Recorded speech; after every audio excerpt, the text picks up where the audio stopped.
ரீசெண்டா கலைஞர் டிவில ஃபெஸ்டிவல் டேக்கான ஒரு ப்ரோமோவை பார்த்தேன். அதே மாதிரி ப்ரோமோஸை நான் சின்ன வயசுல இருந்தே பார்த்துட்டு இருக்கேன். நாளைக்கு விநாயகர் சதுர்த்தி, அதை முன்னிட்டு நிறைய சேனல்ஸ் அவங்க ஸ்பெஷல் ப்ரோமோஸை டெலிகாஸ்ட் பண்றாங்க.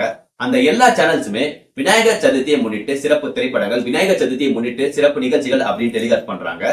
ஆனா கலைஞர் டிவில மட்டுமே விநாயகர் சதுர்த்தியை முன்னிட்டு போடாம விடுமுறை தின சிறப்பு திரைப்படங்கள், விடுமுறை தின சிறப்பு நிகழ்ச்சிகள் அப்படின்னு போடுறாங்க.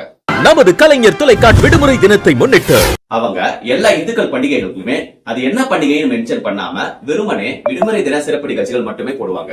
இதையே வேற சில மதங்களுக்கும் பண்றாங்கன்னு பார்த்தா கிறிஸ்துமஸ்க்கு கிறிஸ்துமஸ் தின சிறப்பு திரைப்படங்கள், கிறிஸ்துமஸ் தின சிறப்பு நிகழ்ச்சிகள் அப்படின்னு போடுவாங்க.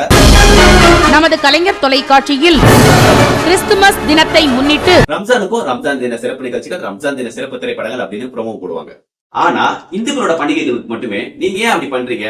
அதுக்கு பதிலா இந்துக்களோட பண்டிகையை ஒரு பண்டிகையாவே கன்சிடர் பண்ணாம நீங்க எந்த சிறப்பு நிகழ்ச்சிகளும் சிறப்பு திரைப்படங்களும்